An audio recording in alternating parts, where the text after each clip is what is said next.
Then the brisk whisk-whisk of someone toweling off. Footsteps pattered down the hall, and the kitchen mic transmitted the sound of a coffee grinder roaring to life. Brandon's cell phone was turned on. Finally getting some action, the van's reel tapes kicked to life and recorded the call. Ferringer didn't have phone service reconnected to his apartment yet, a big break for Ray. Bugging a landline phone sometimes caused interference or small clicks that gave the wiretapping away. Cellular phones, on the other hand, didn't require a bug. If you knew the frequency, you could eavesdrop or trace a call to your heart's content.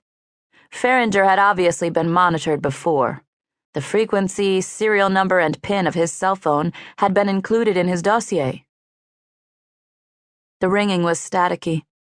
The high-rises didn't always get the best reception. Too many steel girders got in the way.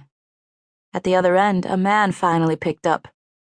CJ's mortuary. You stab 'em, we slab 'em. CJ, Brandon said. My God, the other man replied. Frowning, Ray dug through the pile of empty pretzel bags until he found Ferringer's file.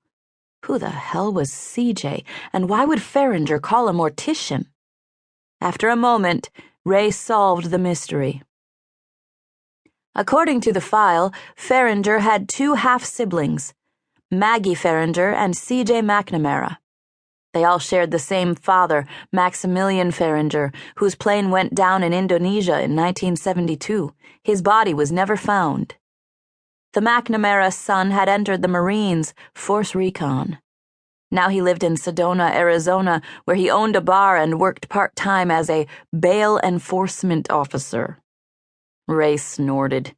Bounty hunters were nothing but a bunch of cop wannabes who couldn't make the cut. Loser bastards, every last one of them. Then again, judging by the grainy black and white, McNamara probably didn't do too badly with the ladies. Holy smokes, look what the cat dragged in, CJ said at last. It's been what, 4, 5 months? How are you, Brandon, and where the hell have you been? Everest. As in the mountain? Hell, Brandon, people die on Everest. I didn't. Obviously, God does look after fools then. Which you also know firsthand, Brandon replied wryly. How are you, CJ? And how is Tamara? Tamara Alistair was listed in the file as a public relations executive who currently lived with McNamara. See file Senator Brennan. Ray had no idea what that meant. Oh, we're fine. Tamara just set up shop here in Sedona, and it's going well. We've set the wedding date for September. I don't suppose you'll be in the Northern Hemisphere sometime around then. Actually, I'm planning on spending the next 6 months in Oregon. I was selected to be a hotshot. What? Ray seconded CJ's surprise. Our father gave Maggie a locket, Brandon said quietly. Did she ever tell you that? Inside, there's a picture of a beautiful woman. She's not one of our mothers. Surprise, surprise. Now what does that have to do with Oregon? Julia also discovered that Max had 2 business partners, Al Simmons and Bud Irving. Lydia says they were all best friends from Tillamook High School. They formed the partnership right after graduation, and according to the Chamber of Commerce records, it's never been dissolved. Don't suppose you know about that? Maximilian and partners. Give me a break, Brandon. The man didn't even send postcards to his wives or children. Can you picture him working with 2 other people? Al Simmons disappeared in 1970, Brandon said softly.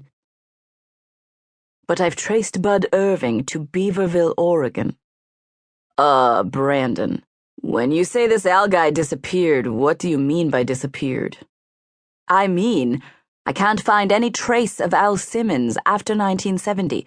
No taxes, no driver's license renewals, no credit cards, no bank accounts, no death certificate. As of 1970, Al Simmons ceased to exist. That's not a good thing. Ceasing to exist is never a good thing. No, it probably isn't. Brandon. CJ's sigh was audible over the line, but the brothers' argument must have been old, because Brandon cut him off at the pass. You think it's too dangerous?